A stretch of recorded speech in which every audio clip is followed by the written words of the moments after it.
Okay, it looks like we've reached the top of the hour, so it's time to get started. I'm Dermot from the Customer Success team here at Me2, and I'm going to be a host for this 10 Top PowerPoint Tips webinar. And I'm joined by our Managing Director, Pete Eyre, today. Hi there. Pete's going to be keeping an eye on the Q&A board and having a look for all of your PowerPoint top tips and tricks that you're going to be sending in, and he'll be announcing the winner at the end based on the number of likes that come in. So just back to a bit of housekeeping again. We're going to be using Me2 throughout the session, so please use the instructions that are on screen. Download Me2 to your App Store and access via the meeting ID, or what's probably the most appropriate now as we're about to get started is using the web app via any web browser, and you go to web.me2.com and the meeting ID is 153168452. Hopefully we can get a few people on there. I can see that we've got quite a few on the GoToWebinar today and not as many on Me2. So please, can I encourage you to actually access that so that you can take part in the polls, but also be in with the chance to win our little competition that I've just mentioned that Pete's going to be judging based on likes. And the winner will get a Me2 Keep Cup and some other Me2 goodies. Is that right, Pete? It is. That's correct. Brilliant stuff. So, okay, let's start to move through here. And here's a little look at the Keep Cup that you're in with a chance of winning. So what we're going to do is get cracking now, but I'm going to first of all just turn off our webinar for now, but we'll be back to do the Q&A and the prize giving at the end. So we shall see you shortly. Okay. Before we get stuck into a lot of the content here, I want to ask a couple of polling questions. So here's the first one. How often do you actually use PowerPoint? Is it every day, more than once a week, or less regularly? And just while you're all responding to that one, I just want to point out on the bottom of all of our slides today, we've got the instructions to access Me2. So that's the web app, web.me2.com, and the ID, which is 153168452. So we'll give that a couple more seconds for people to respond. And if you haven't started participating yet, please do as we go through. You'll be able to see those instructions on all our slides. Okay, let's see how often you all use PowerPoint then. Oh wow, that's quite a big spread. So once a week, that is very regularly. So nearly 40% of you using it that much. But I think the really important one there is that nearly 30% of you actually use PowerPoint every single day. That is more than I was expecting, but obviously very pleasing to see. Okay, then on to the next question, and we'll see what you think here. How would you rate your PowerPoint knowledge or skill level? Are you embarrassed about how bad you are? Are you a bit of a novice? Would you say you're competent, advanced, or a total guru? And they're the sort of people that I'll be worried about if we've got too many of those. But yes, we'll see who's willing to show off a little bit here. Okay, and that's great. Everybody's responding nice and quickly. So we'll close that poll off. And over half of you are competent. A lot of advanced people, and no total gurus. I'm quite surprised by that. I think we expected to have a few of them on here. But you can clearly see we do have a spread from novice through to advanced, and we've targeted the content of today's session to hopefully cater for everybody that's on here today. And then the last of our warming up polls, how would you best describe your role? Please choose the closest match here. Are you in internal comms, IT, learning and development, or training in a corporate environment, a lecturer or teacher, a learning technologist, perhaps at a university, or are you more in the meetings, events, and conferences game, or are you from a sales team? Now, we've put another in there. These are quite specific roles based on our previous webinars. This is where we see most people from. But if you are an other, please tick other. And then in the Q&A feed after we close this poll, please do tell us what you are. Okay. Brilliant. So we've got something for everybody. Worrying that I've obviously got 13% of people are another, so please make sure once we get rid of this poll that you actually let us know what you are. But lots of lecturers and teachers on board, as well as internal communicators. So that's brilliant. And great that we've got such a spread of people on today. So hopefully we'll get some good tips from everybody. Now these aren't just useful data points for us. It's great. It's often really good for participants of a session to actually be able to see who else is in the session participating. Now, particularly as it's a virtual webinar and you can't see each other and you probably don't know each other. So now you know where you sit in the grand scheme of things here. Okay, without further ado, let's get started. Our first session is Slick Slideshows. We've called it that because it's full of tips to hopefully avoid you having to come out of slideshow mode during a presentation. And the first one is actually a freebie that we've got for you. You can actually kick off a presentation by using Shift and F5, and this will start your presentation from whichever slide that you've got selected, rather than going back to slide 1. Now, I'm giving you this one at the beginning because I'm probably going to be using it quite a lot as we come in and out of slideshow mode to show off some of the tips.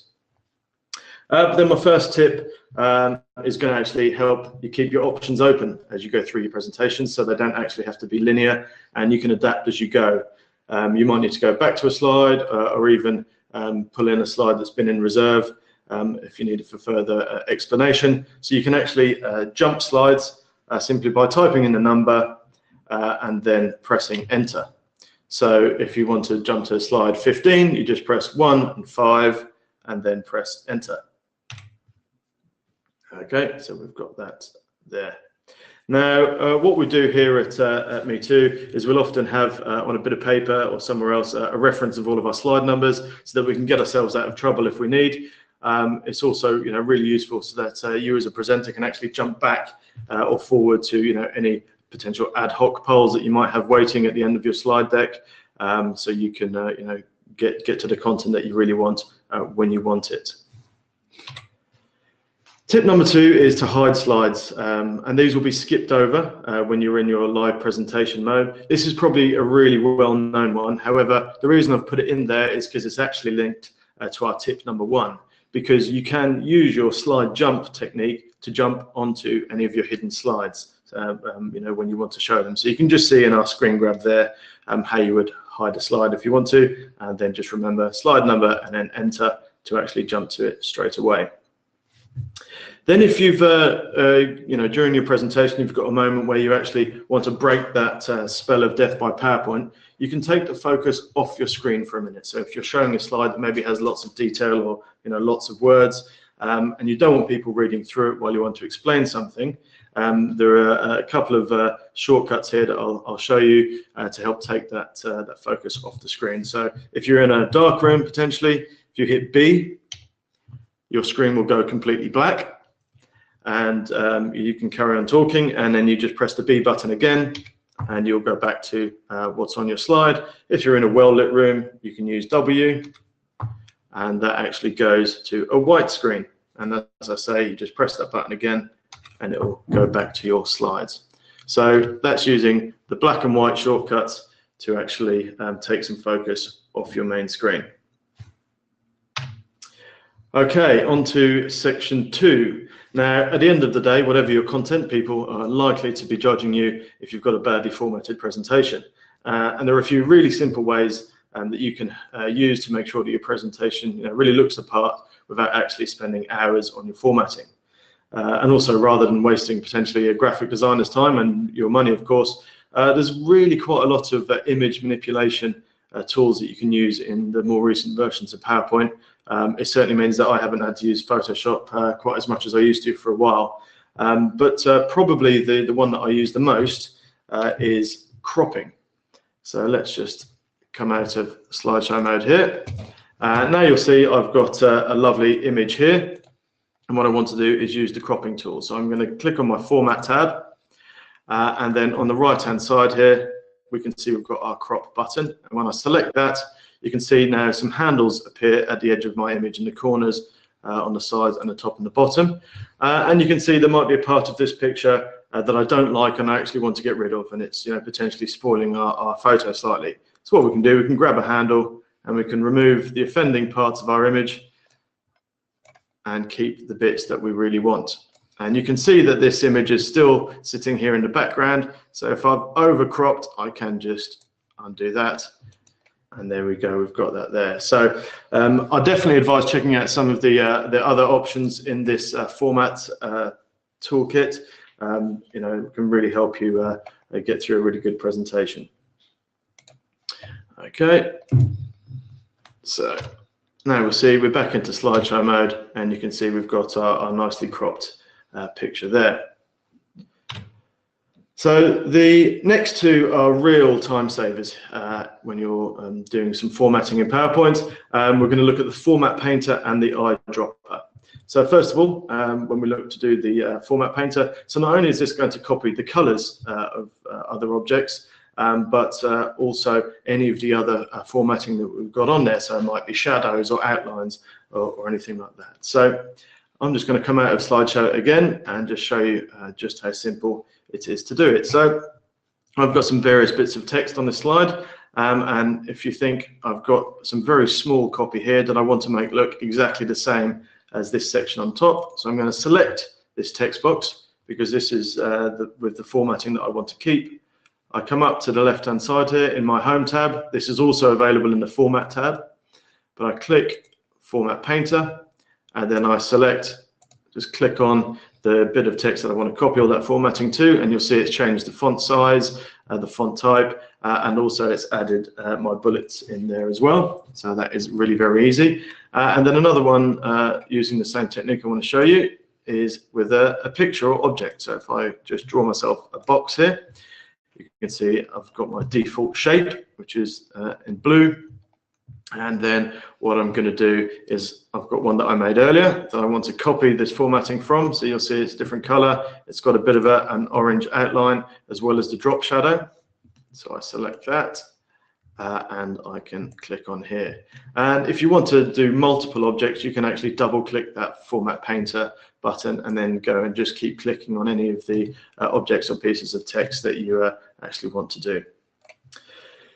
Okay, so the next one to do is to look at the eyedropper. Now, I think a lot of us have struggled to get the right colors on things sometimes. I know I certainly hadn't. I used to actually have a separate color picker app that I had on my computer, but now PowerPoint has very helpfully added this into their standard offering. So if I click on the format here again, I've got this box selected, and now I just want to change the fill color of this box. And if I scroll down and I choose the eyedropper option here, now I can then go anywhere on my slide and you'll see this little eyedropper is picking up the different colors. So I could choose something out of my slide template if I wanted to, or you can see that I've got this color palette here. I can just pick up the orange and now you'll see it's changed that fill color to orange. Really, really very easy. And now just another one before we move on. You'll see that I've got this bit of text here. What I can do is I can change the case of this. This is one of my favorite little tips for people. It's Shift and F3 when you're selecting a bit of text, and you'll see we go to full caps. The next one is lowercase, when we can go to sentence case as well. So that just toggles through the different cases, Shift and F3. You can select entire text boxes or just individual words and do that one. So that's another little freebie for you and one of my personal favorites. Okay, we'll just pop back into slideshow mode there again.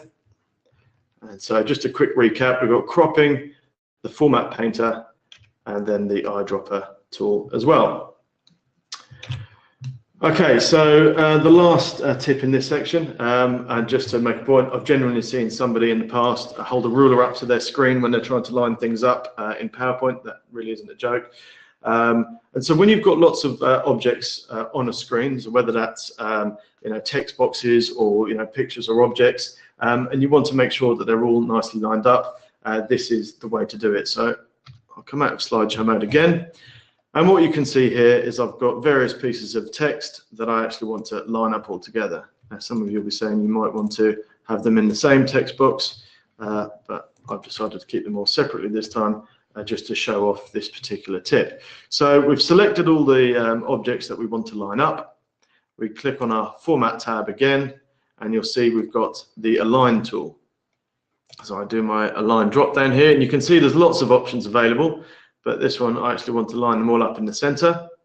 So I click Align Center, and now you'll see that they all line up together perfectly. And I'm just going to move those across. Okay, so there we go. And then the other bit that I want to show you here is the distribution tool. So if I go to Align again, and then you'll see I've got options to distribute vertically or horizontally, but because we're spacing these vertically here, if I click on distribute vertically, you'll see that they are all nicely spaced out now. So another really, really useful tip to quickly and easily make your PowerPoint slides look even better. Okay, back into slideshow mode again, and now you'll see that all appears nicely. Really useful tools, so have a look around. If you're in your Home tab, it will be under the Arrange drop-down box, and if you're in your Format tab, you'll be able to go straight into the Align tools. Okay, so on to another poll, so please get your Me Too apps open. I'm going to get this poll open straight away while you respond to it. It's just about the average size of audiences that you're presenting to when you're doing your PowerPoints. But just while you're responding to that, I just want to talk through this slide, because I've actually used some of the techniques that we've just been talking about to create this polling slide. So you can see that I've used my eyedropper to get the colors for around my boxes. I've then used the Align to make sure that all of my text and my graphics are all lined up nicely, as well as the distribution options to make sure that everything is spaced out perfectly there as well. So just a bit of a practical showcase of some of the things that we've just looked at, and that's great to see that everybody's responding. I'll then close that poll, and we can see here. Okay, so I think that from the data that we see in Me Too, the average meeting size is generally in the mid-30s. So that would ring true there. But a good number of you actually do quite large presentations. So with over 50 people, and they're obviously very daunting. And you need to make sure that your PowerPoint is looking really good for those type of sessions. Okay, moving on to part 3 now. Sending it out. So we've all had presentations sent to us that have either never arrived or they've taken a day to download, and this has usually got something to do with the file size exceeding the email policies or even the capabilities of your connection. Now, a really simple fix for this is just to ensure that all of the images in your presentation are no larger than they actually need to be. The quickest and easiest way to do this is actually to compress the graphics before saving and then sending your presentation as a PDF instead of PowerPoint. So let's have a look at how you're going to do that. Okay, you'll recognize our picture again here from earlier, the uncropped version. So what I'm going to do is I'm actually going to crop this again, and we can take our bits out that we don't want. So that's great. And now we've moved it there. And just a quick note, actually, even if you've decided you've overcropped that there, you can just go back to cropping, and you can see that that space is still available to uncrop if you want to. But we've got our cropped picture. I'm then going to select it, and I'm on my Format tab again. And now what you'll see is we've got our Compress Pictures button just up here on the top left-hand side. Now, once you click that, you'll actually see that you get some options here. You can leave the first checkbox checked if you only want to apply the compression to this particular graphic, or you can uncheck it if you want to actually apply some compression across all of the slides in your presentation. And that's certainly a good way to very quickly reduce a decent amount of size. You can also, as I just pointed out, even when you crop a picture, the rest of that graphic is still there, it's just hidden. But this gives you the option here to actually delete all those cropped areas, because as you can imagine, if you're deleting a lot of an image, it's still saving, it's still taking up quite a lot of space in your file size. And then down with the resolution bit here, you can choose some of the options on how you want to compress everything, depending on the method you're going to be using to send it out. So there's a few options there and good ways to get your file size down a little bit. Okay, and now what I'm going to do is just go back into slideshow mode here, and we've got that all nicely compressed. The other part here is actually 8B, I guess, which is converting to PDF. So, the way to do this is just to go to File and Save As you normally would, but instead of choosing PPT or PPTX, you actually want to select the PDF. It may not always be appropriate. You may actually want to send out your full PowerPoint file, but actually sending as a PDF works for a number of reasons. One, people can't then change it, but it also greatly reduces the file size. And even within that, you've got some options that you can see here. I've got standard selected for publishing online and printing, or you can even go further to choose the actual minimum size. I tend to go with the online version because that does knock off quite a lot of megabytes on a large file, but it still keeps a bit of quality there in whatever images you might have. Okay, on to part 4 now, which is add-ins. Now, we could spend quite a lot of time on add-ins, but we've only got a couple of minutes for each section here. So just going to quickly talk about some of these ones that we've got in PowerPoint. There are a lot of add-ins available for PowerPoint now. It's something that Microsoft are really pushing. We've already seen it. We've used a Me Too add-in for some polling, but Microsoft actually have their own store here. So it's a bit like an app store, but it's an add-in store for PowerPoint and indeed the other Office programs where you've got access to hundreds of third-party add-ins. It's really simple. You just go to the Insert tab when you're on a slide, and you click on Store, and then when you're in there, you can just search for pretty much anything that you might want to do. So whether that's something that you might want to show a web page on your PowerPoint, and you don't want to Alt Tab or be going off to a browser externally, you can actually use one that's called the Web Viewer. If you search for Web Viewer in there, you'll find this add-in, and that allows you to actually embed a web page into your presentation. So that's really very useful tool. So go in and have an explore on that one yourself. Okay, and then our last section here is worthy of its own webinar, and actually it is.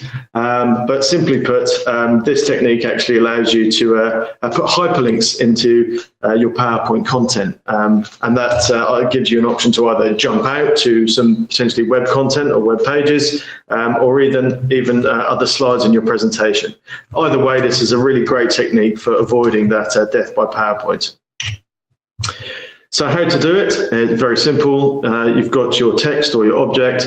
You just highlight it, right-click, or you can go to your Insert tab and then choose Hyperlink. And once you've done that, you then get your option. You can see on the left-hand side, you're either going to choose an existing file or web page, as we mentioned, if you want to jump out to some other content, or you can choose a place in this document. And this is where you then, if you select that one, you get a list of all the slides that are in your presentation. You then choose the destination slide that you want to go to, and then just click OK. So then you'll see that this example that we've got up on screen is a poll, and what we've done is we've made all of the options different hyperlinks, and that is what we would do is when we get our voting results in, we would then click on the one that got the most polling results, and we would then be able to jump onto that content. Now, there's a great example of how this can be used really well in a webinar by the Me Too education team, and Adam Warren actually presented that for us, a university lecturer, where he actually got his students to vote on how they wanted the session to continue. So Pete's just going to send out the link to that in the Me Too Q&A board. So I definitely advise going off and having a look at that after the session. It's really a very cool technique, and I advise you all to give it a go. Okay, that was our 10 that we've hopefully flown through in good time. Hopefully there weren't any ones that you thought, I can't believe they've missed it, but if there is, make sure you send it in now to be in with a chance to win our lovely prize today. And I know Pete has been going through having a look at those, But just in the meantime, I don't know if there's been any questions, Peter, or any really good comments that you want to read out. But just while we get all those likes in to see who's actually won our prize today. Yeah, sure. So we've not really got any questions, but we've got some great discussion going on the board, and yes, some good tips coming through with a good amount of likes on them. So I've sorted my list by likes. So maybe we'll just go from the top and talk through a couple of those tips that have come in. Yeah, brilliant. So first one, and the most liked so far, is Scott's. One of my tips: ever wanted to have an image show the featured part only rather than a big awkward rectangle? Select your image, then use the top menu for picture tools format and look for color on the ribbon near the left. Click it and choose set transparent color. You then click the part of the image you want to become transparent. Boom. Boom. Nice, that's a great one. Thanks very much. That's a great tip, and it immediately got the most likes. So I think that's leading the way at the moment. So great tip. Another tip from Ricky: themes. Create a proper theme with colours, etc., and it saves time in the future. Yeah, really good point. And another really good point in this one, that add-ins actually take from that theme as well. So Me Too is an example of how that works. Saves you a lot of time. It gets a really professional looking, presentation. So good one. And another great tip here from Matt: if you need to make a bulleted list more visual, click on the Smart Art option and apply a graphic. Great for timeliness projects, etc. And I think the other sort of comment that came up in the board was based on that one, which was, there's a good tip, but just to use it sparingly because it can change the look and feel using Smart Art in your presentation. And I think that's a good tip for PowerPoint overall, and we talk about that a lot, is PowerPoint is a great tool. It offers so much versatility and so many options to have a really compelling presentation, but use it sparingly, use the right tools for the job. Don't try and show off your skills, because you end up with a huge amount of animations and things going on and actually detracting from your presentation. It should complement your presentation, not be the presentation. So I think we've got our winner there. We've got a winner, have we? Which is great. So we will get a keep cup in the post, along with some other Me Too goodies. But appreciate everyone contributing there. It's really helpful stuff. And if anyone's got anything else, please do fire them through. So just to announce the winner, it's this is Scott. Scott, excellent. Thanks very much, Scott, and well done. That's a really great tip. I'm glad everybody liked it and liked for it. So just before we wrap up, we've got a couple of things. Pete's just going to open a survey in the Me Too app here, so that hopefully you can give us our feedback. I think that's live now, so please just click on the little clipboard on your Me Too app and complete the survey for us. Really useful for us to help improve these sessions going forward. And also, just as a note, the date today is the day before GDPR comes into effect, and just to let everybody know and rest assured, we at Me Too are fully compliant from a GDPR perspective, both product and marketing wise. But obviously, in line with this, we need you to opt in if you would like invitations to any more webinars like this. After tomorrow, if you're not opted in, you won't get them. Also, all our exciting product updates that we're going to be announcing. We've got a really exciting update coming in a few weeks, which is a product update as well as a massive release for our PowerPoint add-in with some really cool stuff, including doing word clouds in PowerPoint. So please do opt in so you get the invitation. We'll be doing a webinar for that session, and then you'll have the link to download that new update afterwards as well. So I think that's all from us today. Anything I've missed, Pete? That's great. Just a reminder from Sophie there on her GDPR mission, do opt in, because we'd like to send you out the recording of this afterwards. And this was one of our most viewed webinars in the past. People use this content again and again and shared it with other people. So yes, please opt in and we'll get the recording over to you. Brilliant. Okay, thanks very much. And we hope to see you on the next one.